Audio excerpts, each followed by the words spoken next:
Halo teman-teman, kembali di channelku. Di videoku yang pertama ini, aku akan membacakan sebuah buku finansial yang berjudul Rich Dad The Business School karya Robert T. Kiyosaki. Oke, simak bacaanku kali ini. Selamat menikmati. Rich Dad The Business School for People Who Like Helping People. 8 nilai tersembunyi dari bisnis pemasaran jaringan selain memperoleh uang. Karya Robert T. Kiyosaki bersama Sharon Lichter, CPA, penulis Rich Dad Poor Dad.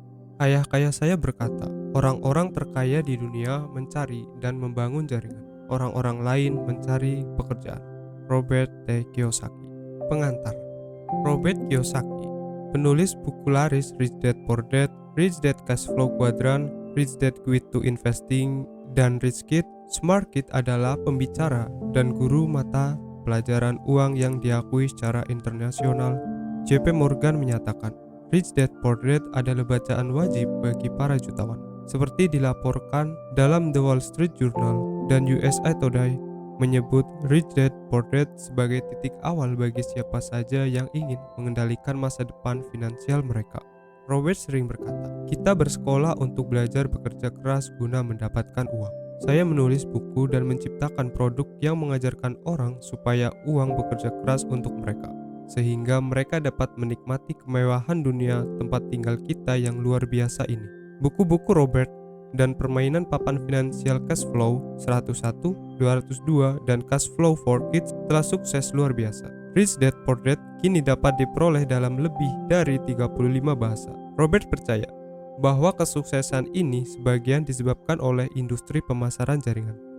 Walaupun kami tidak menargetkan industri pemasaran jaringan, mereka telah sangat mendukung dan setuju dengan pesan kami bahwa orang perlu mengendalikan masa depan finansial mereka sendiri. Walaupun Robert tidak mendukung secara spesifik sebuah organisasi pemasaran jaringan, dia mengakui nilai dari peluang yang ditawarkan industri itu dan menyoroti nilai-nilai itu dalam buklet ini. The Business School for People Who Like Helping People. Sebelumnya, tidak pernah begitu mudah menjadi kaya. Robert berkata, saya butuh waktu lebih dari 30 tahun dan 2 kegagalan bisnis untuk mendapatkan pendidikan dan pengalaman yang diperlukan guna membangun bisnis yang sukses. Industri pemasaran jaringan menawarkan sistem usaha siap pakai kepada siapa saja yang ingin mengendalikan masa depan finansialnya. Ayah kaya saya mengajari saya bahwa salah satu kata yang paling berpengaruh dalam dunia bisnis adalah jaringan.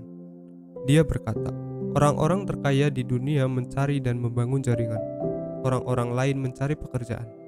Kamu boleh memiliki ide atau produk terhebat, tetapi hanya akan sukses kalau kamu mempunyai jaringan untuk memberitahu orang tentangnya dan jaringan distribusi untuk menjualnya. Banyak organisasi dalam industri pemasaran jaringan kini berusaha menjauhkan diri dari istilah pemasaran jaringan karena mereka menganggap istilah itu berkonotasi negatif. Sebaliknya, Robert menekankan kata jaringan sebagai kunci dan sebenarnya menuju kesuksesan finansial. Dalam buku keduanya, seri Rich Dad Cash Flow Quadrant, Robert menguraikan 4 macam orang yang terdapat dalam dunia bisnis dan perbedaan nilai inti mereka. E singkatan dari employee atau karyawan, S singkatan dari self-employed, orang yang bekerja sendiri atau small business owner, pengusaha kecil. B singkatan dari business owner atau pengusaha atau pemilik bisnis, dan I singkatan dari investor atau pemodal. Keempat kuadran ini mewakili cara orang memperoleh uang. Sekolah tradisional melatih Anda untuk menjadi orang yang berada di sisi kiri kuadran, untuk menjadi karyawan atau orang yang bekerja sendiri. Di masa Anda belajar untuk bekerja keras guna mendapatkan uang. Buku dan permainan Robert Kiyosaki mengajarkan Anda untuk menjadi orang sisi kanan kuadran. Untuk menjadi pengusaha dan investor di masa bisnis dan uang Anda bekerja keras untuk Anda, Robert mendukung industri pemasaran jaringan karena industri itu membantu Anda membangun bisnis B di sisi kanan kuadran. Dalam membahas kuadran, Robert menunjukkan bahwa di sisi kiri kuadran, karyawan dan orang yang bekerja sendiri mewakili cara mendapatkan uang sendirian sebagai pribadi. Artinya, potensi penghasilan terbatas pada kemampuan mereka sendiri dan waktu pribadi mereka untuk bekerja. Hanya ada sejumlah waktu tertentu dalam sehari. Namun, orang-orang sukses di sisi kanan kuadran bekerja dalam diam. Mereka membentuk jaringan sendiri untuk mencapai kesuksesan. Potensi penghasilannya tidak terbatas karena didasarkan pada waktu orang lain dan uang orang lain yang bekerja untuk mereka. Meskipun kita mengkaji kata jaringan, bayangkan beberapa bisnis paling sukses yang Anda ketahui, dan inilah bagaimana kesuksesan mereka disebabkan karena jaringan pelanggan, wiranegara, pemasok, dan sebagainya. Kita menyebut stasiun-stasiun televisi nasional sebagai jaringan televisi.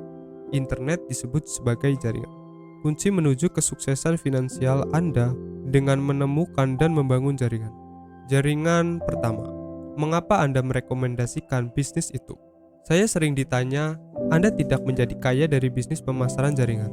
Mengapa Anda merekomendasikan agar orang lain masuk bisnis itu? Ada beberapa alasan saya merekomendasikan industri tersebut yang akan dijelaskan dalam buklet ini. Tertutupnya pikiran saya. Suatu ketika pada pertengahan 1970-an, seorang teman mengundang saya ke sebuah presentasi tentang peluang bisnis baru. Sebagai orang yang mempunyai kebiasaan untuk secara teratur menyelidiki peluang bisnis dan investasi, saya setuju untuk menghadiri pertemuan itu. Meskipun saya pikir aneh bahwa seorang pertemuan bisnis diadakan di rumah pribadi bukan di kantor, saya tetap pergi juga. Pertemuan itu merupakan perkenalan saya dengan dunia pemasaran jaringan atau network marketing.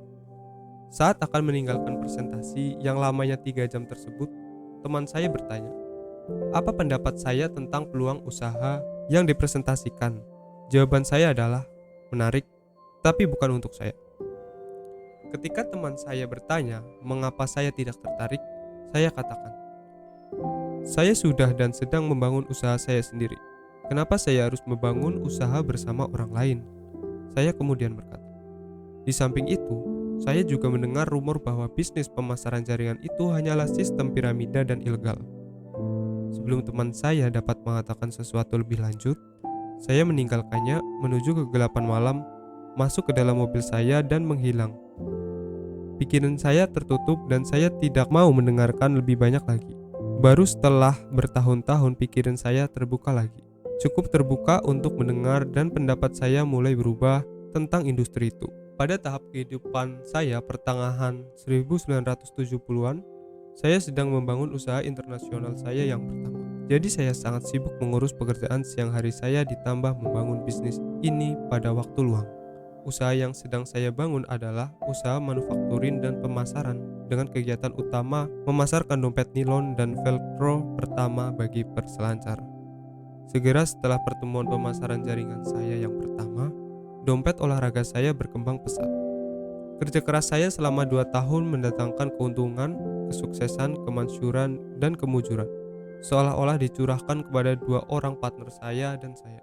Kami telah mencapai cita-cita kami, yaitu menjadi jutawan sebelum kami berumur 30. Dan pada tahun 1970-an, $1 juta kami sangat berarti. Perusahaan saya dan produk saya ditulis di majalah seperti Surfer, Runner World, dan Gentleman Quarterly.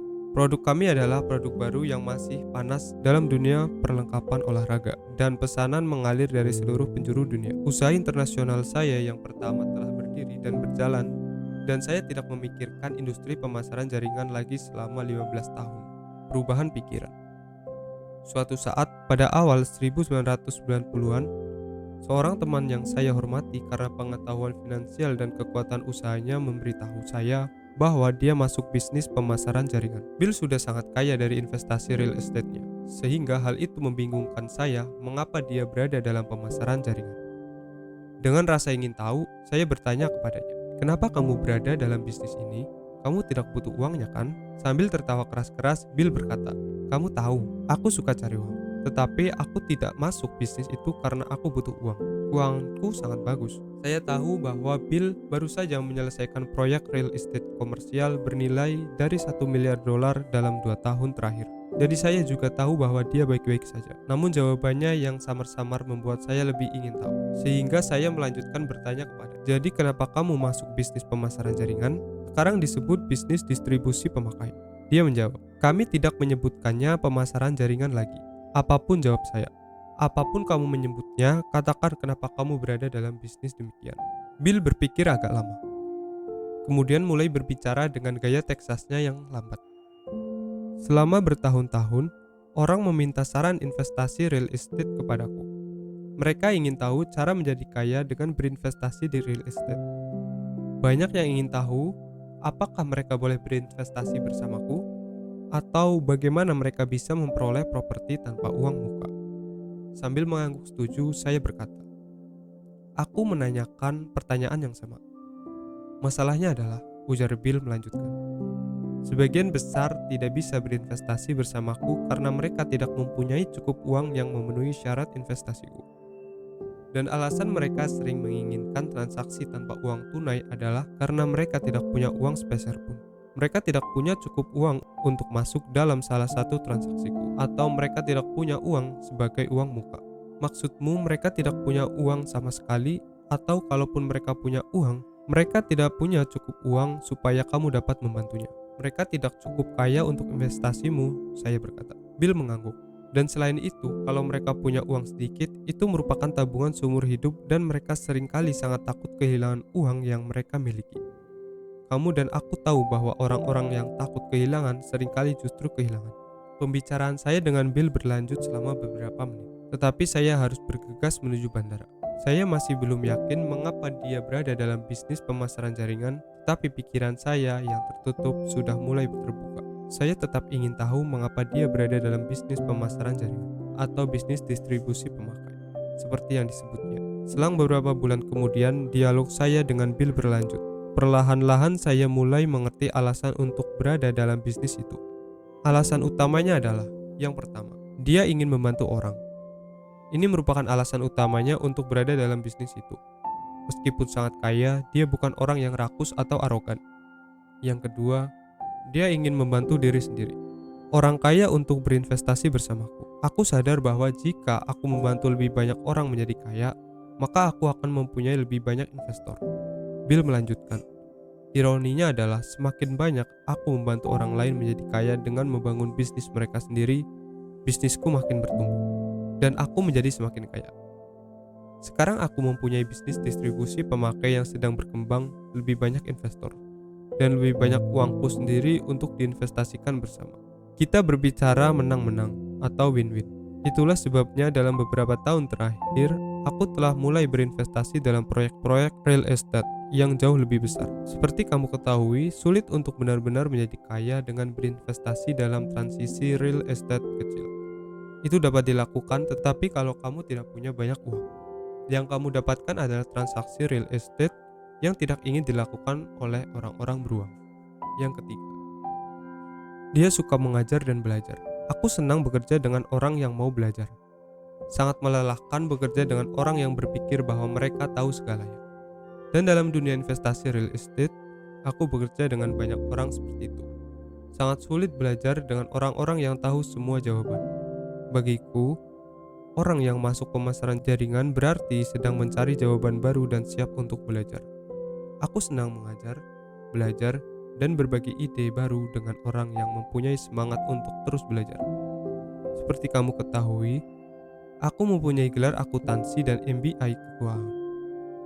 Bisnis ini memberi kesempatan kepadaku untuk mengajar orang lain tentang apa yang aku ketahui dan terus belajar bersama orang lain.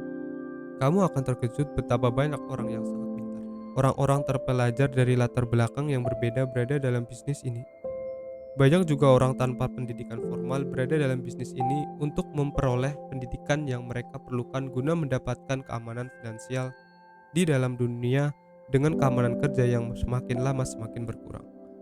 Kami berkumpul dan berbagi tentang apa yang sudah kami ketahui dari pengalaman hidup kami dan apa yang sedang kami pelajari. Aku senang mengajar dan aku senang belajar. Dan itulah sebabnya aku menyukai bisnis ini. Ini adalah bisnis yang luar biasa dan sekolah bisnis kehidupan nyata yang sangat bagus." Pikiran terbuka. Jadi suatu saat pada awal 1990-an, pikiran saya mulai terbuka dan penilaian saya terhadap industri itu mulai berubah. Saya mulai melihat hal-hal yang tidak dapat dilihat oleh pikiran tertutup saya. Saya mulai melihat hal-hal yang baik dan positif tentang industri itu, bukan hal-hal yang negatif. Dan ada hal-hal negatif terhadap industri itu, tetapi tentunya ada sesuatu yang negatif dalam banyak hal. Setelah pensiun pada 1994, bebas secara finansial pada usia 47, saya mulai riset saya sendiri mengenai industri pemasaran jaringan. Setiap kali seseorang mengundang saya untuk menghadiri salah satu presentasinya, saya pergi, sekedar mendengarkan apa yang dikatakannya. Saya bergabung dengan beberapa perusahaan jika saya menyukai apa yang mereka katakan. Tetapi saya bergabung tidak selalu untuk memperoleh lebih banyak uang. Saya bergabung untuk melihat secara mendalam segi-segi positif dan negatif dari setiap bisnis. Daripada hanya menutup pikiran, saya ingin mendapatkan jawaban sendiri. Setelah melihat beberapa bisnis, saya melihat hal-hal negatif yang dilihat pertama kali secara sepintas lalu oleh kebanyakan orang. Misalnya, orang-orang aneh yang pada mulanya bergabung dan mempromosikan bisnis itu. Benar, ada banyak pemimpi, perayu, penipu, pecundang, dan pemberdaya yang ingin cepat kaya yang tertarik dengan bisnis ini. Salah satu tantangan bisnis pemasaran jaringan adalah bahwa mereka mempunyai kebijakan pintu terbuka yang mengizinkan hampir semua orang untuk bergabung. Kebijakan pintu terbuka ini merupakan peluang yang adil dan sama, yang sangat diperlukan oleh sebagian besar sosialis. Namun saya tidak menemukan orang yang betul-betul sosialis di bisnis ini. Bisnis ini diperuntukkan bagi para kapitalis atau paling tidak bagi orang yang berharap untuk menjadi kapitalis. Setelah melewati sekumpulan besar orang yang berlagak terkenal, perayu dan pemimpi, akhirnya saya mulai bertemu dengan para pemimpin dari beberapa bisnis. Orang-orang yang saya temui adalah orang-orang yang paling cerdas, baik hati, beretika, bermoral, dan profesional yang pernah saya jumpai dalam sebuah perjalanan bisnis saya. Setelah saya melupakan prasangka saya dan bertemu dengan orang-orang yang saya hormati dan kenal, saya merasakan sifat industri itu. Sekarang saya dapat melihat apa yang tidak dapat saya lihat sebelumnya. Saya sekarang dapat melihat hal-hal baik dan hal-hal buruk. Jadi buklet ini ditulis untuk menjawab pertanyaan. Anda tidak menjadi kaya dari bisnis pemasaran jaringan. Mengapa Anda merekomendasikan agar orang lain masuk bisnis itu? Karena saya tidak memperoleh keuntungan dari bisnis pemasaran jaringan sehingga saya bisa sedikit lebih objektif terhadap industri itu. Buklet yang singkat ini menjelaskan apa yang saya lihat sebagai nilai nyata dari bisnis pemasaran jaringan. Nilai yang melampaui sekadar potensi memperoleh banyak uang. Seperti yang dikatakan ayah saya, orang-orang terkaya di dunia mencari dan membangun jaringan. Orang-orang lain mencari pekerjaan. Walaupun bisnis pemasaran jaringan bukan untuk setiap orang, industri ini terus berkembang sebagai kekuatan finansial yang berpengaruh di dunia saat ini. Orang-orang yang tertarik untuk melakukan bisnis di masa depan dan peduli terhadap masa depan finansial pribadi mereka harus melihat industri ini secara objektif.